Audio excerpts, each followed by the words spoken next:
Hello everybody, Tortoise Investing here, coming at you today with 3 of the best stocks to buy now, ones that have dropped that I think are pretty great values. As always do your own research and stuff before investing to make sure that the stock fits for you. Going to take a quick look at my portfolio. This is something I will never hide from you, no matter how good or bad things are. I will be completely transparent with this going forward. Now, if that interests you, you want to watch me build this portfolio from the ground up and see how things go over the years, hit that subscribe button for me, drop a like down below, and comment, are you buying anything right now? I know that the markets have been up, down, all around. Been a lot of down days. There's a lot that have pulled back pretty heavily, and I would love to hear from you. But yeah, here we go. This is the portfolio. United Healthcare up 15%. And our biggest losers, Celsius 31%. Oh my God, 31% down. Are you freaking out? No. This one was at $96 at one point, I believe. And I was like, all right, it drops into the 60s. I'm a nibble. Hit 65, I bought some. Hitting the 50s, I bought a little bit more. Hitting the 40s, I bought a little bit more. So, what's my intent with it? Well, next payday, it's still down like this. I'm going to buy a little bit more and just DCA through, add in on some of these red positions. I'd love to add more Amazon, Google, Ulta Beauty, Starbucks. I love all these. I think I have a portfolio full of winners. That's how I view this. But that's my portfolio.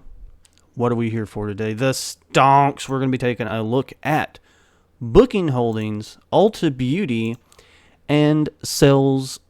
Go ahead and set these to annually. All right, Booking Holdings got a adjusted free cash flow yield of 5.95%. So that is telling me things pulled back a little bit. Dividend yield 1.06%, payout ratio just over 12%. Now look at those margins: 22.5% profit margin, 32% operating margins. Those are pretty solid. Booking Holding year to date's down 1% over the last year, up 7 over the last 5, up 79.62. We did crack over the 4K mark there at one point, but we have dropped back down. And like I said, I like where this is sitting. So take a look at the revenue. Revenue's been growing at a rate of 12.14% over the last 10 years. Pretty solid. The room nights sold, as you see here, kind of look at this over a 10-year period. Oh, this is how it's looking. You had your 2020 dip off here. The whole COVID thing, half the world shut down. Everyone was going into a panic, and it's right back off to the races. I think, 2022, they beat their 2019, the year before COVID, rooms sold per night, and then right up to over 1 billion in 2023. I think that they're going to beat 2023 this year, even though it's going to be probably a little bit slower. I know people are spending a little bit less. There's a lot of fear that a recession is right around the corner, but I still think that they're going to beat the 1.05 billion room nights sold. Now, the free cash flow is beautiful. 12.18% over the last 10 years. This thing is just a compounding machine. Of course, again, the 2020 had a big effect on them in the year after, but bam, right back to it, and it looks wonderful. And we take a look, adjusted free cash flow per share, almost 16%. That tells me they buy back shares aggressively, and I love that. EPS 12.51%. Again, beautiful, up and to the right growth. Let's take a look at the quarterly so we can look at the cash and debt ratios. They have more cash than debt on hand. Beautiful. I love that. My general rule of thumb is I don't like companies that have more than 3 times their EBITDA in debt. This isn't even a concern with this one because the cash is more than what their actual debt is. Now, those shares outstanding, my goodness, do they buy back shares? And a lot of them. So from Q4 2021, they were at 41.37 million, and as of last quarter, they are at 34.27 million. You might be thinking, oh, that's like 7 million shares. That's not that bad. Well, the stock's like $3,000, so that's a lot. That's a whole lot. Over the last 10 years, decreasing their share count at a rate of 4.26%. And here lately, over 8.2% over the last 2 years. Love it. Continue that, please, especially with this dip. I know they're buying back those shares. I know it. And they just started a dividend this year. So we got a new dividend, baby. And let's take a look here. Return on capital employed, 53.03%. This thing usually does very, very well in the return on capital employed department, except again 2020 and 2021, recovering from COVID. We're right back where we need to be. EPS average is 176 growing to 196, so that is double-digit EPS growth. And then revenue, $32 billion growing to $24.83 billion. That is a little bit slower, but again, that's upper single digits still, if I'm mathing right. For this time period that we're in right now, economic slowdown, unemployment is slowly creeping up. Travel's going to be a little bit slower, but I think it's more of a returning back to the norm, how things were beforehand.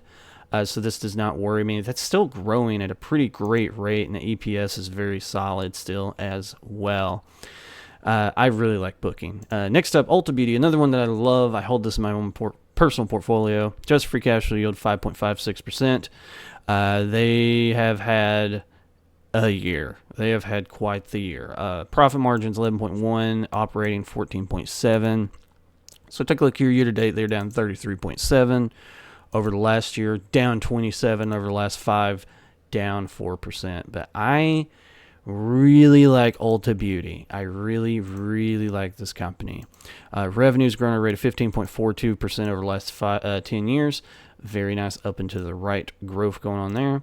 Number of stores are increasing, but the thing that I like about Ulta Beauty is they don't just open up stores everywhere. They're very selective. They make sure that when they open up a store in an area, in a region, that it's going to be a very profitable and a very strong performing store in the future, which I like. There's a lot of places they just go crazy with their capex. They just open up 1 billion stores, and then they end up shutting down like half of them. Free cash flow, 27.19% over the last 10 years. This is crazy. This is nuts. Over the last 5 years, over 10%. Very nice. Take a look here. Adjusted 31. You know what that tells me? Share buybacks again. Love it. EPS 23.51%. Again, very nice. Very quick up into the right growth going on here. Take a look at the debt. They do have a little bit of debt now. $1.63 billion. They have $766 million cash on hand. You take a look at that EBITDA, $1.94 billion. Not an issue. Not an issue whatsoever. That fits perfectly into my not more than 3 times rule. It's not like they could pay this debt off super easily. Super easily. I'm not worried about it. Take a look at the quarterly. Shares outstanding. Been decreasing at a rate of 2.85% over the last 10 years. Over the last 2 years, over 3%. So they are buying back those shares aggressively, and I love that. I love companies that do share buybacks. Do that more. I hope that they are using every bit of extra cash flow that they have right now, and they are just buying back shares like crazy. I would love that. Return on capital employed, very, very strong. From 2022 to present, over 40%. That's awesome. They had the 2020 and 2021 COVID dips, but right back to where they were. If not, this thing's growing over time, which is beautiful. EPS, $23.13, grown to $25.68. So that is right at double digit, I believe. I think it's right on the cusp of 10%. And revenue is $10 billion, grown to $11.55 billion. And I think that is also over 10%, which is very nice. Very, very nice. Next up, we got Salesforce. I got into this one in the 220s. My only regret's not buying more. I hope I get a chance to do it again. Just for cash flow yield, 3.47%. Dividend yield, 0.67%, and a payout ratio of 7%. Year to date, down 1% over last year, up 21 over the last 5, up 79%. I really wish I would have bought a little bit more back in here, but I'm going to be patient with this one. But if you haven't started a position and you've been looking at Salesforce, I don't think this is a bad entry point. Again, do your own research. Make sure it fits for what you want and your financial goals. Don't just buy it because I said that I like it. Profit margins 15.3%, operating margins 18.8%. Very solid. Revenue 23.95% over the last 10 years. This thing's just taking off like a rocket. Revenue by segment is another one you can see. Things are just compounding very, very nicely. Good growth year over year. Total performance obligations, again, this is just something that is just growing very rapidly, almost 10% over the last 10 years. Free cash flow, again, this thing's just just taking off. 32% over the last 10 years. I really like this company. It is so strong, such a strong company. And they are buying back shares. We'll take a look at that. EPS is everywhere, but it's growing. It's positive. This is something that will be more consistent once they start buying back shares more and more often, and they kind of get in the swing of things a bit better. The debt, they have $5 billion in debt. They have $14 billion in cash. That's no issue. That is no problem whatsoever. And again, another new dividend payer. Shares outstanding. Let's take a look at this on a quarter basis and see what they are doing. So yeah, as you can see here, once they start chopping at this, it's going to be making that EPS look a whole lot better. They've bought back a little bit because they were at Q4 2022. They were at 1 billion shares outstanding. Now they're down to 985. So hopefully, again, this is something they start using their free cash flow toward a bit more. I would absolutely love to see that. And I think that would definitely help their return on capital employed and their EPS going forward. Speaking of return on capital employed, 7.88%. She's still growing. I think that it's got a great future ahead of it. EPS 606 grown to 713. So that is, well, it shows the current quarter. But it says for 2025 to 2026. I don't know why it says that. Anyways, I don't know what's going on with the projection thingy. It is being weird. But going forward, projected more than likely double-digit EPS and revenue growth. Sorry about that. I don't know what's going on with that at the moment. But, yeah, Salesforce, another one that I really like. Ulta Beauty, love that. And Booking Holdings. I am wanting to own this one really badly, mainly because of share buybacks. They do a lot of that, and I love that in a company. But that's the 3 stocks I got for you today. Again, let me know down below if you own any of these, if you're buying, if you're selling. I'd love to hear from you. And until next time, take care. See yous.